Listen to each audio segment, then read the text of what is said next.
कोई पता नहीं है कि हम कौन हैं, हमारा जन्म क्यों हुआ है, हम क्यों आए हैं धरती पर। ये आपके अपने मन को नियंत्रण करने का बहुत दमदार और रामबाण नुस्खा बता रहा हूँ। अपने मन को कंट्रोल करने का रामबाण नुस्खा। खुद को जानने का पहला और आखिरी द्वार मौन है। अपने केंद्र को कैसे पहचाने, ये बड़ी चुनौती वाला काम है। जो इस संस्था या आश्रम के मुख्य संस्थापक हैं, उनका नाम है सत्य कबड्डी दास जी महाराज। क्या बड़ा गजब का नाम रखा है उनके गुरु ने या उनके माता पिता ने। संभल कर बैठना, जलवा मोहब्बत देखने वालों, तमाशा खुद न बन जाना, तमाशा देखने वालों। सत्य निज नाम ये कोई नया शब्द नहीं है, इस देश का पुरातन शब्द है। जैसे सनातन, सतनाम, यही शब्द हैं जो इसके गहरे अर्थ बताते हैं। आज आदमी भौतिक दुनिया की चकाचौंध में फंस गया है, उलझ गया है। वो बाहर ही देख रहा है, खुद को नहीं देखता है कभी पलट करके, अंदर झांकता नहीं है। क्योंकि हमारा जन्म एक गहरे गुफा से हुआ है, हम गहरे अंधेरे से बाहर आए हैं। हमारी आंखें बाहर खुली हैं, हमारी इंद्रियां बाहर देखती हैं, सुनती हैं, चखती हैं, भोगती हैं। सारा व्यवहार बाहर है, बाहर बाहर बाहर। ऐसे बहिर्वासु हो गए हैं हम कि हम भूल गए हैं कि भीतर भी कोई बैठा है। भीतर वाले को हम भूल गए हैं। उसी भीतर वाले सत्ता को पहचानना है कि वो कौन है, कौन है जिसकी वजह से मैं जिंदा हूँ। ये सवाल आज सबको करना है, जिसके निकल जाने पर अच्छा खासा तरोताजा आदमी, चाहे वो पहलवान ही क्यों ना हो, मिट्टी का ढेला हो जाता है। अभी पहलवानी कर रहा था लेकिन कोई चीज निकल गई, वो मिट्टी का ढेला हो गया। कोई उसे पहलवान नहीं कहता है। उस सत्ता के निकल जाने से एक माँ नहीं रह जाती, पिता पिता नहीं रह जाते, गुरु गुरु नहीं रह जाते, चेला चेला नहीं रह जाते। वो कौन सा तत्व है? वही है आत्म तत्व, वही है निज नाम, वही है सतनाम, और वही है आपका सनातन। सनातन जो सतत सदा से ही चलता आया है, कभी रुकता नहीं है, उसी का नाम सनातन है। वही है सतनाम। सत्य नाम है ना, यहाँ पर भी सतनाम। आप कबीर पंथ से जुड़े होंगे तो वहाँ सतनाम शब्द चलता है। सतनाम, सत्य नाम। और उसके पहले हम तथागत बुद्ध के जमाने में जाते हैं, आज से 2500 साल पहले। तो वो सत्य नाम कह रहे थे, सत्य नाम। वो प्राकृत भाषा में बोल रहे थे। पाली भाषा का वो जमाना रहा है, उसके पहले महावीर स्वामी का। शब्द यात्रा करते हैं, समय से बदलते हैं, लेकिन अर्थ वही रहते हैं। इसी सत्य को जानना है। सत्य क्या है? इसकी कोई परिभाषा नहीं है। सत्य की सारी परिभाषाएं झूठी हैं। जैसे पानी, पानी एक शब्द है। आप प्यासे हो तो पानी पानी का रट्टा मारें, जल जल पुकारें, या और भी नीर, वाटर, आग, तोय, लेकिन आपका इससे प्यास नहीं बुझने वाली है। प्यास शब्द से नहीं बुझती है। पानी शब्द अलग है और पानी अलग है। इसे आप महसूस करिए। पानी शब्द पानी नहीं है, पानी बिल्कुल शब्दों से परे है। पानी का कोई नाम नहीं है, अनाम है। जैसे अभी यहाँ इस संस्था में मैं नाम देख रहा हूँ, जो इस संस्था या आश्रम के मुख्य संस्थापक हैं, उनका नाम है सत्य कबड्डी दास जी महाराज। क्या बड़ा गजब का नाम रखा है उनके गुरु ने या उनके माता पिता ने। कबड्डी, कबड्डी हमारे देश का, इस मिट्टी का खेल है। आज लोग क्रिकेट को जानते हैं, कबड्डी को भूल गए हैं। इसलिए बड़ा प्यारा नाम है, जमीन से जुड़ा हुआ नाम है। और कबड्डी में खेल एक ऐसा है जिसमें अपने को बचाना होता है जब दूसरा कोई हमें धर दबोचना चाहता है। सही है, दूसरा हमें पकड़ना चाहता है, धर दबोचना चाहता है, तो हमें खुद को बचाना होता है और वापस अपने केंद्र में आना होता है, अपने केंद्र में आना है। ये कबड्डी बड़ा प्यारा शब्द है, खेल खिलाड़ी का शब्द है, लेकिन अंततो गत्वा अपने केंद्र में लौटने वाले को कहा जाता है विजेता। ऐसे ही लीला माई नाम बड़ा प्यारा है, लीला। एक तो कबड्डी बड़ा प्यारा नाम, उसके साथ लीला ये जुड़ा हुआ है। तो ये लीला है सारा संसार, सारा संसार मायावी है। हम जो देख रहे हैं वो सच नहीं है, वो सिर्फ लीला है। देखने में अच्छा लगता है लेकिन वहाँ कुछ अपना नहीं है, सब पराया है, बाहर का है। तो लीलावत इस संसार को देखें और अपने सच्चे नाम की तरफ चलें जिसका कोई अता पता नहीं है। इसीलिए इनके बच्चे और आज जो उत्तराधिकारी घोषित किए गए उनका नाम अगम है। अगम जो किसी भी शब्द और नाम से परे है, जिसको कभी गम नहीं किया जा सकता है, जिसके बारे में वर्णन नहीं किया जा सकता है, वो कौन सा तत्व है, इसी को जानना है।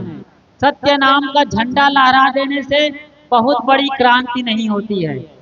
निज नाम का, सत नाम का, आत्म राम का माला पहन लेने से, कंठी पहन लेने से भी कोई चमत्कार होने वाला नहीं है। खुद को जानना है, सारा व्यवहार करिए आप, इस संसार में आप बचेंगे नहीं। कभी आपको गाली देने वाले मिलेंगे, कभी आपसे झगड़ा करने वाले मिलेंगे, कभी ठगने वाले मिलेंगे, कभी आपको उकसाने वाले, लूटने वाले, मतलब परेशान करने वाले बहुत मिलेंगे। उन सबके बीच में सारी गृहस्थी मर्यादा को झेलते हुए, जीते हुए भी अपने आप को कैसे पहचानते रहें, अपने केंद्र को कैसे पहचाने, ये बड़ी चुनौती वाला काम है। और इसी काम को वो लखाते हैं जिन्हें हम गुरु कहते हैं, जिन्हें हम सदगुरु कहते हैं। हम ये जान पाए हैं यहाँ आज आकर के कि आपके गुरुदेव महंत कबड्डी दास जी महाराज मौन में चले गए, एकांत में बैठे 1990 के साल में, और उन्हें अकेले में जो बोध हुआ उसे वो आज बांट रहे हैं। मौन बहुत बड़ी कला है, खुद को जानने का पहला और आखिरी द्वार मौन है। जब तक हम बाहरी दुनिया में रहेंगे, शोरगुल में रहेंगे, तब तक खुद को नहीं जान पाएंगे। इसलिए मौन आपको जीवन में पालन करना चाहिए। जब जरूरत ना हो तो ना बोलिए आप, ये भी बहुत बड़ी साधना है। जरूरत हो तो बोलिए, वरना कुछ पल निकालिए अपने घर में, अपने बिस्तर में, अपने पूजा स्थल में, कि आप चुपचाप बैठ जाएं। हमारे पुरखे मंदिर में जाते थे, किसी देवी देवा के सामने हाथ जोड़ते थे और कुछ भी नहीं मांगते थे, चुप मौन है अपने साथ, अहोभाव में लीन है। वो परमात्मा को धन्यवाद दे रहे हैं कि हमें इतना सुंदर जीवन दिया है, हमें इतना सुंदर जीवन दिया है, इतनी अच्छी हमारी समझ है, इसके लिए बहुत बहुत साधुवाद, धन्यवाद। वो भाव से भरे हैं। ऐसी मौन की अवस्था में परमात्मा का अवतरण आप में होता है, जो आपके गुरु में हुआ है। ऐसे मौन बैठना सीखिए, मौन रहना सीखिए, चुप रहना सीखिए। जब गालियों का तीर आ रहा हो, एकदम तीर पर तीर, निशाने पर निशाने लोग गाली दे रहे हो, आपके खिलाफ बोल रहे हो, निंदा कर रहे हो, चुगली कर रहे हो, तो आपको भीतर एकदम गहरे में शांत हो जाना है, मौन हो जाना है। वही है कबीर साहब की भाषा में मैं बताऊं तो, शून्य सहज मन सुमरते, प्रकट भई एक जोत, ताही पुरुष की मैं बलिहारी, निरालंब जो हो। शून्य सहज मन सुमरते, जब आप स्वयं का स्मरण करते हुए, सुमिरन स्मरण करना, कोई राम राम जपता है, कोई सतनाम जपता है, कोई वाहे गुरु जपता है, कोई ओहम सोहम और न जाने कितने हजारों नाम है जिसको इस दुनिया में अलग अलग मत मजहब और परंपरा में जाप किया जाता है। लेकिन ये उपाय हैं, इन नामों को जपते जपते उस गैब को भी समझना है जो खाली स्थान है। जैसे राम राम, इन दोनों के बीच में असली राम छुपा हुआ है, वही निज नाम है। जो खाली जगह है, जो शांत है, जो मौन है, जिसका कोई नाम नहीं है, उसे समझना है तो मौन होना सीखिए। तो गालियां दे रहे हों, आपके खिलाफ बोले जा रहे हों, आपके लिए निंदा चुगली का बाजार गर्म हो, उस वक्त अपने साथ बैठिए। अपने साथ होना, इसी को निज नाम कहते हैं, सतनाम कहते हैं, इसी को परमात्मा का मिलन कहते हैं। साहब कहते हैं शून्य सहज मन सुमरते, शून्य हो जाइए, शांत हो जाइए, मौन हो जाइए, शून्य सहज मन सुमरते, प्रकट भई एक ज्योत, वो दिया जलेगा, वो ज्योति जलेगी जो आपके शोरगुल से दब गया है। वो दिया बुझा बुझा हो गया है विचारों से। आदमी दिन भर सोचता रहता है, शोरगुल मचा है, वहाँ पोह मचा हुआ है, भीतर मन में एक बाजार है, विचारों का जुलूस चल रहा है। इस जुलूस को आप मौन होकर देखते हो, ठहर करके, पलट करके। कभी भी कुछ भी कर रहे हो, पलट के खुद से पूछो कि क्या सोच रहे हो, तुरंत आपके विचार थम जाएंगे। जो जुलूस और बारात निकल रहे थे, बड़ा शोरगुल मचा हुआ था, 1 सेकंड के 1000वें हिस्से में पूरी तरीके से ठप हो जाएगा। कभी भी पलट करके खुद से पूछिए कि क्या सोच रहे हो, तो आपका मन छुई मुई का पौधा हो जाएगा। जैसे छुई मुई आप छूते हो और पत्ते सिकुड़ जाते हैं। ये द्वार है अपने को जानने का, खुद के भीतर प्रवेश करने का। हम लोग बाहर दुनिया में भटक गए हैं, परिधि में घूम रहे हैं, परिधि का चक्कर लगा रहे हैं, केंद्र का अता पता नहीं है। ये पूरी दुनिया में हो रहा है। राम नाम हम जप रहे हैं, लेकिन राम का पता नहीं है। यदि सदगुरु कबीर साहब के राम को जान लिया होता, कबीर साहब के राम को दुनिया जानती, तो आज जो अयोध्या में मंदिर लूटकांड हुआ है ना, वो कभी नहीं होता। कबीर को राम को जाना नहीं गया। बाहर राम की चर्चा बड़ी है, लेकिन भीतर जो परमात्मा बैठा है राम, उसको नहीं जाना गया है। वो आपकी सत्ता है, आपकी चेतना है। जब रात में आप सोते हैं तो कहाँ जाते हैं, कभी आपने गौर किया है? आप तो सो गए हो, लेकिन फिर भी शरीर में पाचन संस्थान काम कर रहा है, आपका भोजन पच रहा है, ब्लड सर्कुलेशन हो रहा है, सांसें चल रही हैं। आपको कुछ पता नहीं है, आप तो गहरी नींद में चले गए हो। लेकिन कौन है जो जाग रहा है? उसकी किसी को फिक्र नहीं है, वो कभी सोता नहीं है। वही आत्म राम, परम सत्ता परमात्मा, आपकी चेतना कभी सोती नहीं है। पूरा शरीर शांत हो जाता है, मन भी चुप हो जाता है। आपका पूरा शरीर जैसे गैरेज में डाल दिया गया है। पूरे बॉडी का ओवरहालिंग होती है, रिपेयरिंग होती है, और सुबह एकदम आप तरो ताजा उठते हो, पूरी ऊर्जा, पूरी ताकत, पूरी क्षमता के साथ। इतनी ताकत होती है, सुबह उठते हो और उसके बाद फ्रेश हो गए, पेट एकदम साफ हो गया, तो इतनी ताकत होती है कि आप श्रीलंका को उठा करके जम्मू कश्मीर के ऊपर हिमालय पर्वत में टांग सकते हो, इतनी ताकत होती है। मेरा मतलब है, ऊर्जा समझ रहे हैं? आप अपनी ऊर्जा को समझिए, उस ऊर्जा का सही इस्तेमाल करिए। आज कलयुग का जमाना है, इंटरनेट कनेक्शन और हाई टेक्नोलॉजी का जमाना है। हम सब और हमारे बच्चे, एक गुरु के चेले, सब मोबाइल के अंदर घुस गए हैं। जैसे लगता है परमात्मा यहीं घुसा है, परमात्मा की खोजबीन चल रही है। मोबाइल में भी आनंद मिलता है, पल दो पल का क्षणिक आनंद, हम उसमें खो जाते हैं और बहुत गहरे में चले जाते हैं। हम भूल गए हैं, बाहर दुनिया में भटक गए हैं। मोबाइल आज हमारे लिए बहुत बड़ी बाधा बन गई है, रोड़ा बन गया है स्वयं को पहचानने में, निज नाम को जानने में, सतनाम को पकड़ने में।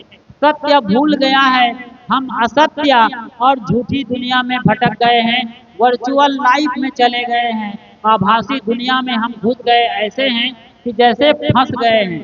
कोई पता नहीं है कि हम कौन हैं, हमारा जन्म क्यों हुआ है, हम क्यों आए हैं धरती पर।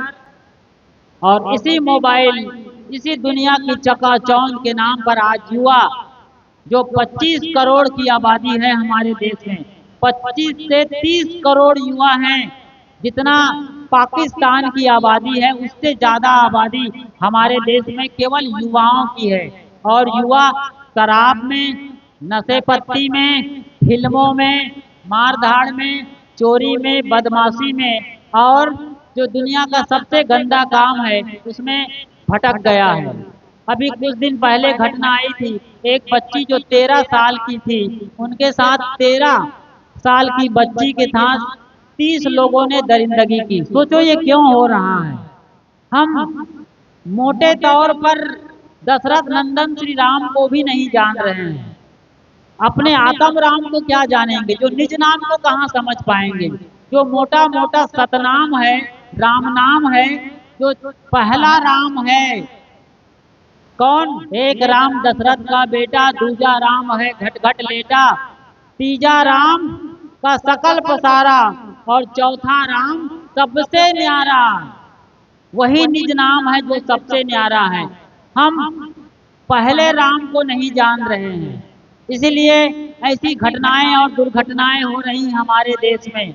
युवा भटके हैं, अधेड़ भटके हैं, बूढ़े भी भटक गए हैं, कितने गुरु भटक गए हैं, कितने चेले भटक गए हैं। ये तो बढ़िया यहाँ पर आपकी संस्था है, यहाँ पर पंथ श्री हजूर श्री और सत्य नाम के निर्माता शोधक आपके सत्य कबड्डी दास जी महाराज, जो आपकी चेतना को बाहर दुनिया से मोड़ करके अपने में लौटा रही है। अपने को जानने का वो संदेश बता रहे हैं, निज नाम को जानो, अपने में जानो। अपने को जानेंगे तो दुनिया भर का जो बवाल है, बवंडर है, कचरा है, धोखा है, सब खत्म हो जाएगा। क्योंकि वहाँ शुद्ध चेतना है, वहाँ मन निर्मल है। कबीर साहब कहते हैं कि ये मन तो शीतल भया जैसे गंगा नीर, पीछे पीछे हरि फिरे कहत कबीर कबीर। निर्मल मन के उस पार और निर्मल चेतना है। मन पहली सीढ़ी है, उसके पहले सीढ़ी है शरीर, शरीर मन, और फिर निर्मल आपका अस्तित्व, आपकी चेतना। वहां कैसे पहुंचेंगे? तो आराम से आप बैठ जाइए, ऐसे ही बैठ जाइए और धीरे धीरे सांसों को देखिए। सांस आ रही है, सांस जा रही है, क्योंकि ये ताज़ा घटना है, कोई कल्पना नहीं है। उसके बाद आपके विचार महत्वपूर्ण हैं, इन विचारों को देखिए। कभी भी कहीं भी बैठ जाइए, आपने सारा काम कर लिया है, बर्तन भाड़े का, बच्चों को नहला दिया, स्कूल भेज दिया, खिला पिला करके बर्तन भाड़े, कपड़े लत्ते सबसे फ्री, दोपहर के 3 बज रहे हैं, इस वक्त आपको ये काम करना है। सोफा पर बैठ जाइए, जमीन पर बैठ जाइए, आराम से अपने सांसों को देखिए, अपनी चेतना को देखिए, विचारों को देखिए, विचार क्या चल रहे हैं। आप सिर्फ देखने वाले बने रहिए, तमाशा देखने वाले। संभल कर बैठना, जलवा मोहब्बत देखने वालों, तमाशा खुद न बन जाना, तमाशा देखने वालों। आप सिर्फ तमाशा देखने वाले बना है। जो विचार चल रहे हैं उसको देखिए। कैसे देखेंगे? आप नदी के किनारे बैठे हैं, आपका मन भी एक नदी है, नदी में जो भी चीज बह रही है उसको साफ साफ देखिए। आप सिर्फ देखने वाले हैं, आपको कुछ करना नहीं है। इसी को तटस्थ होना कहा गया है, तट पर स्थित होकर के, साक्षी होकर के नदी की धारा को देखना है। मान लो वहां पर 500 रुपए के नोटों के बंडल बह रहे हों, 500 रुपए के नोटों के बंडल, तो मन से तो सोचना ही नहीं है कि मुझे ये मिल जाए, आपको जंप भी नहीं लगाना है। इसको बोलते हैं साक्षी होना। मान लो कोई जेवर गहने बह रहे हैं, उसे भी नहीं सोचना है, न जंप लगाना है कि मुझे मिल जाए। किसी माँ ने दिया जलाया है नदी में, उनकी कोई मन्नत है, कोई आस्था है, तो आपको ये भी नहीं सोचना है कि किसने दिया जलाया, क्यों जलाया, कुछ नहीं सोच, सिर्फ देखने वाले बने रहना है। इसको बोलते हैं साक्षी। ऐसे ही मन आपका नदी है। जब भी बैठो मन को देखो कि मेरा मन क्या सोच रहा है। निंदा, चुगली, हिंसा, हत्या, मारधाड़, क्या सोच रहा है, चोरी बदमाशी, कि गुरु के नाम को याद कर रहा है, गुरु को याद कर रहा है, उनके चरण दिखाई दे रहे हैं, उनके धर्म ग्रंथ दिखाई दे रहे हैं, क्या दिख रहा है उसको देखो साफ साफ। अब इसको एक छोटे से उदाहरण से मैं समझाना चाहूंगा ताकि आपको सही तरीके से समझ में आ जाए। आपका मन कहाँ भटकता है, आपको देखना है कि मेरा मन कहाँ भटकता है। ये आपके अपने मन को नियंत्रण करने का बहुत दमदार और रामबाण नुस्खा बता रहा हूँ। अपने मन को कंट्रोल करने का रामबाण नुस्खा क्या करना है, आराम से आलथी पालथी मार के बैठ जाइए। गर्दन सीधी हो, आंखें बंद हो, चुपचाप मौन होकर के बैठ जाइए, जैसे कि आपके गुरुजी ने बताया है ध्यान में बैठने की मुद्रा। अब ध्यान में बैठ गए हैं, अब क्या करना है, असली काम यहाँ शुरू होगा। एक आदमी था, उसको जलेबी खाने का बड़ा शौक था। वो हमारे पास आए और हमने उनको ध्यान में बैठा दिया। कहा बैठो और चुपचाप देखो कि तुम्हारा मन जलेबी खाने कैसे जाता है। जलेबी की जगह आप अपनी कमजोरी को रख सकते हो। किसी को निंदा करने की, किसी को गाली देने की बुरी आदत है, किसी को और कोई गलत काम करने का, खाने का, पीने का, और जो भी गलत काम है, गलत मन है, उसको जलेबी की जगह पर रख दो।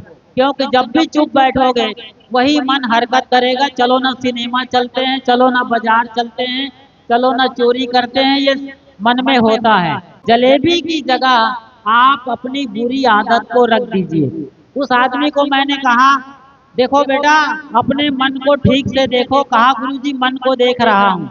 तो मन क्या कर रहा है, कहा गुरुजी मन जलेबी खाना चाहता है, वो रोज जलेबी खाता था। हाँ तो ठीक से देखो, मन जलेबी खाना चाहता है, देखते रहो। अभी क्या कर रहा है, वो स्कूटी के पास मेरा मन जा रहा है। अच्छा जाने दो, देखो यहाँ पर आपको अपने मन को जलेबी खाने के लिए नहीं भेजना है, ना मन को जलेबी खाने से रोकना है। इस बात को नोट करिएगा आप लोग। आप मन को भेजने वाले, रोकने वाले नहीं हैं। आप सिर्फ और सिर्फ अपने मन के साक्षी हैं, तटस्थ हैं, गवाही हैं। तो अपने मन को देखिए, उसका मन कहाँ जा रहा है, स्कूटी के पास। स्कूटी स्टार्ट किया और निकल गया पतली गली से बाजार के लिए। बाजार पहुंचा तो वहां पर एक होटल मिला। उस होटल का नाम था लारे लप्पा होटल। क्या नाम था, लारे लप्पा। मैं मंदसौर में जैसे ही उतरा, बस स्टैंड से बाहर निकला, माफ करिए रेलवे स्टेशन से, तो होटल का नाम था लारे लप्पा। उसी होटल से वो निकलता है। तो मैंने कहा लारे लप्पा होटल का नाम क्यों रखा है। तो कहा गुरुजी इस होटल में जब मैं जाता हूँ तो जैसे ही मैं जलेबी, समोसा, पकौड़ी और मिठाइयों को देखता हूँ तो मेरा मन ऐसा ललचाता है कि लार टपकने लगता है, लार टपकने लगता है, लप लप। तो इस होटल का नाम रख दिया है लारे लप्पा होटल। ये सही में होटल है मंदसौर में, लारे लप्पा होटल, कि आप चीजों को देखें और आपका लार टपकने लगे। तो लार टपकने लगा। अच्छा हमने कहा अब होटल में घुस गए। हाँ गुरुजी हम घुस गए हैं। उसका मन ऐसे ही जा रहा है, वो कई बार जा चुका है। आज ध्यान में बैठा है, सिर्फ मन जा रहा है। मेन्यू कार्ड देखता है, जलेबियों का वहाँ रेट लिस्ट लिखा है। मेन्यू कार्ड जहाँ खाने पीने की चीजों का रेट लिस्ट होता है। जलेबी नंबर 1 कुरकुरी जलेबी 50 रुपए का 100 ग्राम। नंबर 2 जलेबी मोटी और लाल रंग की, वो जलेबी रंग की, तो उसका कीमत था 30 रुपए में 100 ग्राम। तीसरी जलेबी थी वो एकदम पतली सी, ट्रांसपेरेंट और कुरकुरी, वो 70 रुपए का 100 ग्राम मिल रहा था। हमने कहा कौन सा पसंद आया। कहा गुरुजी तीसरी नंबर की जो जलेबी है वही पसंद आ रहा है। तो फिर उसने ऑर्डर कर दिया, होटल वाले उसके टेबल पर ला के रख दिया। मैं आपको बता रहा था कि वो आदमी जब अपने टेबल पर जलेबी खाने लगा तो क्या हुआ। ये एक बहुत क्लाइमेक्स की बात है। यही क्रांतिकारी रूप आप अपने साथ देख सकते हैं। जब ध्यान में बैठेंगे तो आपके साथ भी यही होगा। जब वो आदमी जलेबी खा रहा था, खाने में इतना मशगूल हो गया, स्वाद लेने लगा और पूरी दुनिया भूल गया, अपने को भी भूल गया, सिर्फ स्वाद ही बचा रहा, खुद का भी अता पता नहीं है, सब कुछ भूल गया। तो ऐसी घटना घटी उसके साथ कि उसका मन, अभी जो होटल में जलेबी खा रहा था, उसका मन कब चुपचाप लौट आया उसके पास, उसे खुद भी पता नहीं चला। वो जलेबी खाना अभी भूल गया। अरे जलेबी खाने गया ही नहीं था, वो तो झूठ मूठ का ही मन का सारा खेल है, जिसे मन की कला और कल्पना कहते हैं। सारा खेल इस संसार का मन का मायावी खेल है, मन की कल्पना है। सच्चाई ऐसा कुछ भी नहीं है। सच्चाई तो आप बंद आंखों में देखते हैं आत्मा के तल पर। वो सच है जो आप अपने आत्मा से अनुभव करते हैं। इसी को हम बता रहे थे आपको कि अपने मन को वापस केंद्र में लाना सीखिए। अभी आपका मन भटकता रहता है। हर आदमी का मन चंचल है। मैंने शुरू में बताया कि हमारा जन्म एक गहरी और अंधेरे गुफा से बाहर आना होता है। अंधेरे से बाहर हम आए हैं, तो हमारा सारा मन और इंद्रियां बाहर को ही देखती, सुनती, चखती और भोगती है। इसीलिए मन हमेशा बहिर्वासु बना रहता है। यही इस जीवन का दुख है। लेकिन जिस दिन मन भीतर देखने लगता है, तब वहाँ कोई दुख नहीं है, कोई पीड़ा नहीं है, कोई निराशा हताशा नहीं है।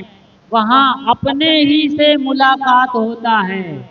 अपने को ही हम जानते हैं, अपने ही नाम से, अपने ही रूप से, अपने ही पहचान से पहली बार स्वरूप को जानते हैं और स्वरूप स्थिति का बोध प्राप्त करते हैं।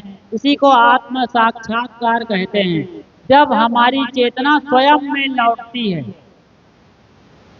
वहाँ कुछ भी नहीं है सिवाय शांति के, सिवाय सुकून के, सिवाय आनंद के। ये भी शब्द हैं, इसे सिर्फ अनुभव कर सकते हैं। इसी को बताने के लिए निज नाम कहा गया है, सत्य कहा गया है। वही परम सत्य है जो आपके भीतर मूल में समाया हुआ है, आपके केंद्र में बैठा हुआ है।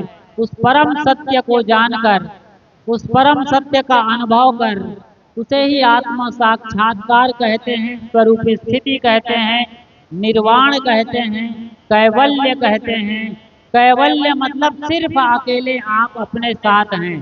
निर्वाण का मतलब होता है सब तरह के बंधन टूट गए, छूट गए, आपका दिया बुझ गया और भीतर का दिया जल गया, आत्मा का दिया जल गया।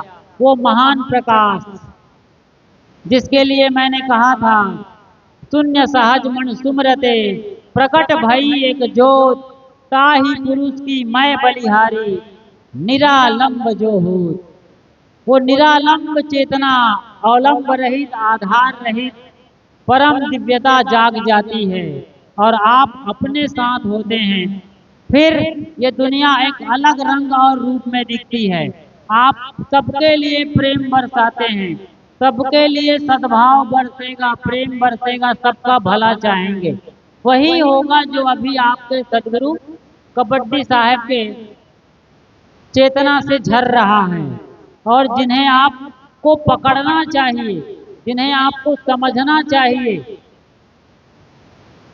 ये परंपरा, निज नाम का ये नारियल भेंट करना और उनसे आशीर्वाद लेना, ये सब बाहरी रूप हैं। आपको अपने भीतर बैठना पड़ेगा।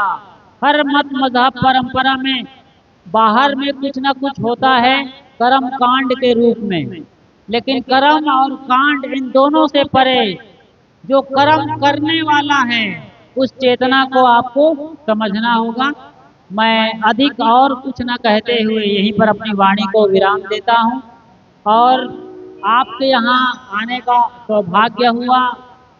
नए वर्तमान उत्तराधिकारी महंत और धर्माधिकारी अगम साहब का फोन आया कि आप आइए, हम आपको सुनते हैं, आपके यूट्यूब चैनल खुशहाल जिंदगी टीवी पर हमारे यहाँ आइए और कुछ प्रेम के छींटे बरसाइए। तो वो अवसर आया, हमें भी देखने और सीखने को मिला। यहाँ बढ़िया इंतजाम, बढ़िया व्यवस्था, इतने हजार लोग आए हैं लेकिन कोई शोरगुल नहीं है, सब शांत और मौन, जैसे आपका गुरु का जीवन दर्शन है उस तरीके से चल रहा है। ये सिलसिला चलता रहे और आप अपने गुरु के मौन को सीखिए, ये सबसे बड़ी आपकी शिक्षा और दीक्षा होगी। मौन को सीखिए, मौन रहिए और मौन में अपने भीतर उतर कर स्वयं की चेतना से मुलाकात करिए। मौन से मुलाकात की यात्रा करनी है आपको, तब आप जान पाएंगे वो परम जीवन क्या है, जिसका कोई आदि है ना अंत है। वो अजन्मा, नित्य, स्वयं शाश्वत, स्वयं शाश्वत सनातन सत्य को जान पाएंगे जो सतनाम है, निज नाम है। तो ऐसा ही जाने और ये सिलसिला चलता रहे, कार्यक्रम में आप आते रहें और गहरे में गोता लगाते रहें। और इसी के साथ आप सबको खूब खूब प्रेम और अनंत शुभकामनाएं। बोलिए सदगुरु कबीर साहेब की, अपने अपने माता पिता गुरु गोविंद की